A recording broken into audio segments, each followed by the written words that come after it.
तलबा और तालिबात, 10th class के तलबा और तालिबात जो हमारे सामने बैठे हुए हैं, इस विदाई तकरीब में मैं सबका इस्तकबाल भी करता हूँ और बखैर खुबी के साथ साल मुकम्मिल होने की खुशखबरी भी मैं आपको देता हूँ। यहाँ से आप अब असल जिंदगी में जाने वाले हैं। अब तक जिस तरीके से घर में आपके माँ बाप अपने बच्चों के ऊपर नजर रखे हुए होते हैं, उसी तरीके से स्कूल के अंदर भी वही नजर असातिज़ा साहिबीन के ऊपर होती थी। हर छोटी मोटी गलती पर आपको टोकना, हर नहीं जो भी खामी होती थी, अगर कुछ गलतियां भी आपसे होते हैं तो उसके ऊपर तंबीह करना और फिर वहां पे उस बात को समझाना अच्छी तरीके से। मैं समझता हूं कि अब 10th क्लास के एग्जाम्स के बाद जब आप इंटर में जाएंगे या डिग्री के अंदर जाएंगे या कोई दूसरे हायर एजुकेशन के अंदर जाएंगे तो इस तरीके से आपको समझाने वाला नहीं मिलेगा। पास होने के लिए आपकी 1 या 2 दिन की स्टडी भी एक सब्जेक्ट के लिए काफी है। यानी कि जो इम्तिहान के अंदर आने इंपॉर्टेंट क्वेश्चंस होते हैं, आपके असातिज़ा से आप पूछ लीजिए इंपॉर्टेंट क्वेश्चनों के ऊपर एक। तो प्यारे बच्चों, आप खूब मेहनत करिए और मेहनत के पास तो सब होना है, 100% रिजल्ट हमें चाहिए और उसके अंदर से बात बच्चों का रिजल्ट हमें 9 के ऊपर 9 पॉइंट के ऊपर जीपीए और 10/10 जीपीए इस स्कूल से हम एक्सपेक्ट कर रहे हैं। छोटी भी गलती आपकी क्या है 10/10 से आपको रोकती है, चाहे वो किसी भी सब्जेक्ट के अंदर हो। 6 सब्जेक्ट या 7 सब्जेक्ट से इम्तिहान जो लिखते हैं बायोलॉजी और फिजिकल साइंस मिलाकर, तो किसी एक के अंदर भी अगर आपको 90% के प्लस अगर मार्क्स नहीं आते हैं तो फिर आपका जीपीए 10/10 खत्म हो सकता है। तो हम ये चाहते हैं कि देखिए छोटी छोटी गलतियों पर भी आप नजर रखें। इम्तिहान की तैयारी का तरीका ये होता है कि भाई इम्तिहान से जाने से पहले इम्तिहान की तैयारी कर लें। अक्लमंद इंसान, अक्लमंद तलबा तालिबात उसी को कहते हैं जो इम्तिहान से पहले इम्तिहान की तैयारी कर लेना और इम्तिहान लिखने के बाद उसके ऊपर गौर फिक्र करना, उसके ताल्लुक से बहस करना, वो तो बेखौफी की अलामत है। तो हम तमाम तलबा तालिबात को ये मशवरा करते हैं, देखिए अभी वक्त आपके हाथ में है, आपके पास वक्त है और आप मेहनत कर सकते हैं और अच्छे से अच्छे निशानात हासिल कर सकते हैं। तो प्यारे बच्चों, इम्तिहान लिखने के तरीक़ेकार के अंदर हम ये बताएं कि भाई इम्तिहान से 1 दिन पहले, क्योंकि विदाई तकरीब एक आता हूं, तो प्यारे बच्चों कल अगर आपका कोई सब्जेक्ट का इम्तिहान है तो आप सिर्फ वही सब्जेक्ट के ताल्लुक से पढ़ेंगे और कल जो एग्जाम है, एग्जाम की तैयारी आज रात से ही आप शुरू कर देना है। यानी कि आपके जो जरूरी जो पेन, पेंसिल, कंपास बॉक्स या जो भी स्केल वगैरह है, पैड वगैरह है, सब एक जगह रख लीजिए और रखने के उस दिन रात में जो है आपको जल्दी सोना है, ये जहन में रखा लीजिए। कल सुबह में आपको 9:30 से एग्जाम टाइमिंग है एग्जाम्स के, तो 9:30 से एग्जाम्स है तो आप क्या करेंगे, 1 दिन पहले से ही इत्मीनान से, क्योंकि आप साल तमाम मेहनत कर रहे हैं, अगर उस रात के ऊपर भी आप रात तमाम जग के स्टडी करेंगे, आप सोएंगे नहीं। अक्सर बच्चों के अंदर ये खास बात देखी जाती है कि भाई कल एग्जाम है तो आज रात तमाम पढ़ते हैं, रात तमाम पढ़ते हैं। जब सुबह का वक्त होता है तो एक किस्म की बेचैनी उनके अंदर होती है। जैसा एग्जाम का वक्त करीब आता है तो उनके अंदर क्या है, एक क्या बोलते हैं, उनके अंदर एक किस्म की फिक्र लाक हो जाती है उनको, बोले मेरा इम्तिहान कैसा जाएगा, कैसा लिखूंगी, तो वहां पे कंफ्यूजन हो सकता है। तो आप उस दिन रात में जो है जितना पढ़ लेना है, आप 9-10 बजे तक, 11 बजे तक भी पढ़ लीजिए, सो जाइए।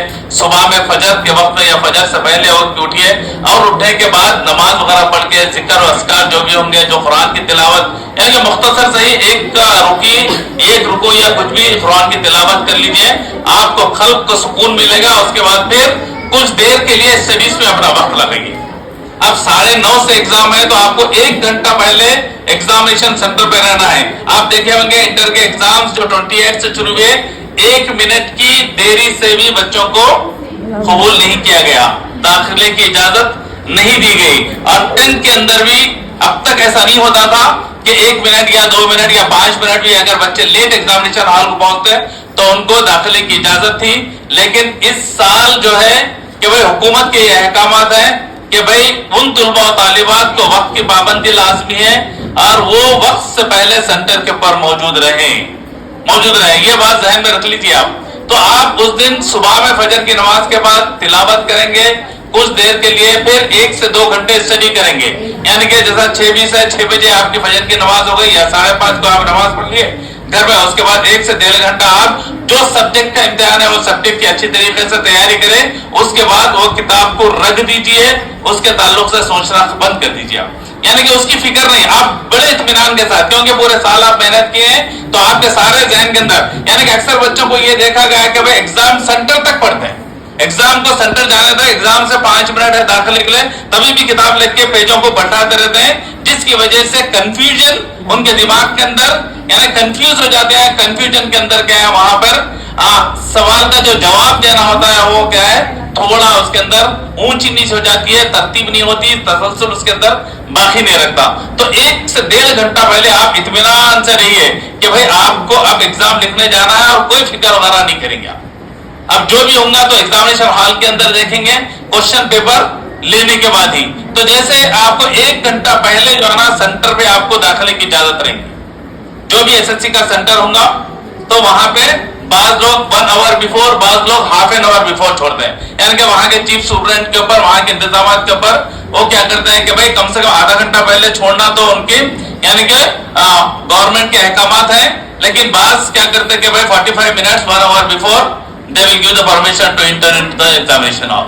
एग्जामिनेशन में हाल देते हैं, इसलिए 1 आवर पहले जाना कि सुबह के वक्त में आपको क्या करना है कि भाई सेंटर मिलता नहीं, कोई रोड जाम हो जाती है, ट्रैफिक जाम हो जाती है, अगर सेंटर दूर है तो भाई घर का आपका एक्सपेक्टेशन रहता है कि भाई 30 मिनट्स में मैं रीच कर लूंगा, और वहां पे कोई हर्डल्स आ गए, कुछ भी अगर रास्ता ब्लॉक हो गया, कुछ हो गया, तो इसीलिए क्या करना है आपको 1 घंटा पहले आप एग्जामिनेशन सेंटर पे रहेंगे, और वहां पे रूल नंबर का एक पर्ची बोर्ड के ऊपर चश्मा की होती है, वहां पे आप देख लीजिए आपका रोल नंबर कौन से हॉल के अंदर है, वो देख लेना, फर्स्ट फ्लोर या हॉल जो भी होगा देख लेके रखिए। जैसा इंटर होंगे आप हाफ एन आवर बिफोर, तो आप उसके अंदर जाके अपने हॉल के अंदर बैठिए 15 मिनट पहले, 20 मिनट पहले, या आपको आंसर स्क्रिप्ट आपको दी जाती है। आंसर स्क्रिप्ट देने के बाद आपको क्या करना है, वैसे तरीकेकार तो आपको मालूम होगा, फिर भी एक बार मैं दोहरा दे रहा हूं आपको कि भाई सबसे पहले मार्जिन मार लीजिए पेपर्स पे, नहीं जो पेपर आपको आंसर स्क्रिप्ट देते हैं कि उसको मार्जिन मार लीजिए, page number 1 PTO please turn over, फिर second page number 2, page number 3, page number 4, इस तरीके से पहले से लिख लीजिए।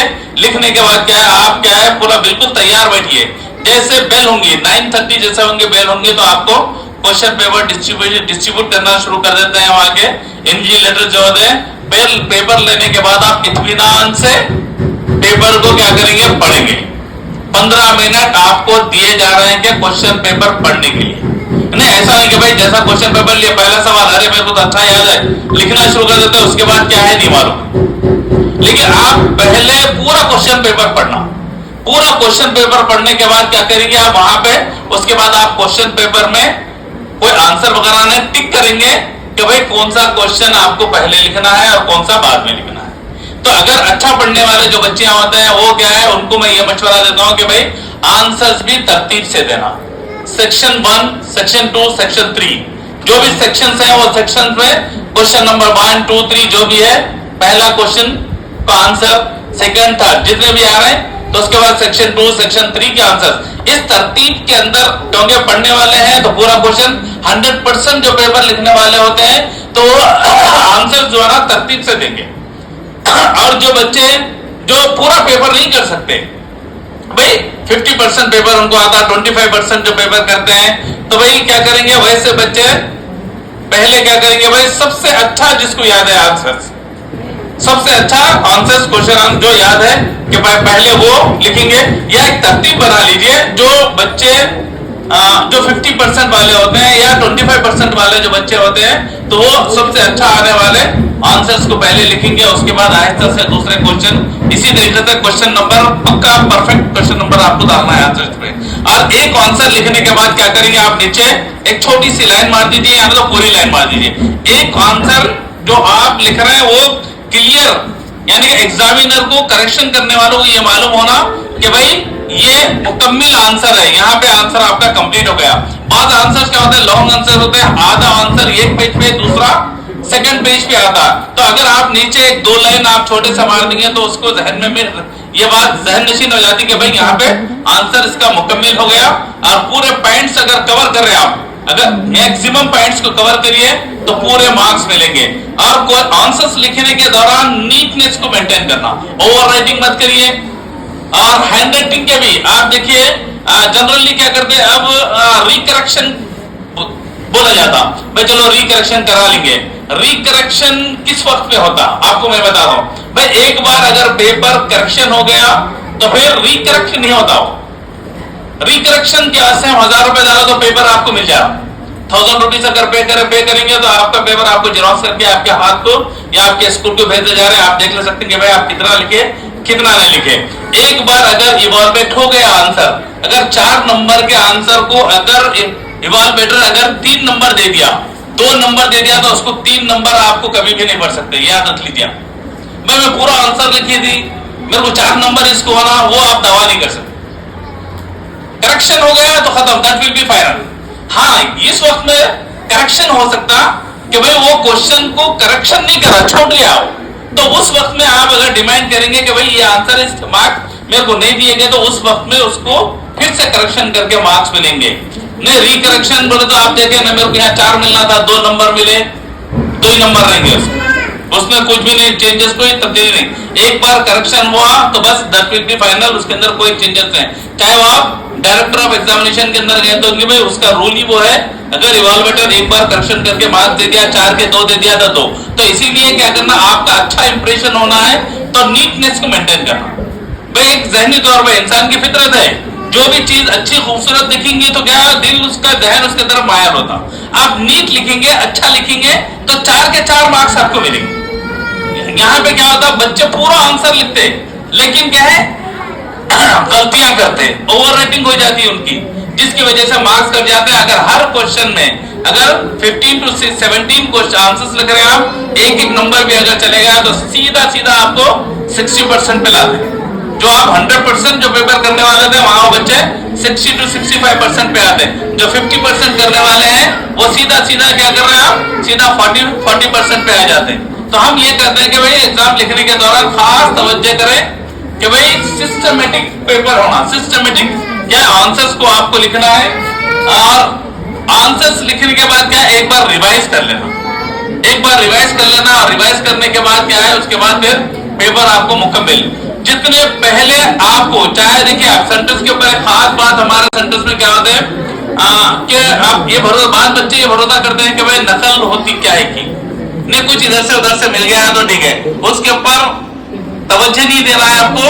आपके ये साल ये एग्जामिनेशन के अंदर अगर कोई भी नकल नवेसी करे तो उसके ऊपर क्रिमिनल केस बुक हो जा रहा है। देखे होंगे आप पेपर के अंदर, पेपर मैं डरा रहा हूं नहीं बेटा, आप लोगों को डरना नहीं है आपको कि क्या करना, क्रिमिनल केस होगा। आप अपने साथ कोई भी मटेरियल रखना नहीं है। एक खास बात, जितना आपको आता वो आपको लिखना है, और कैसा एक सिस्टमेटिक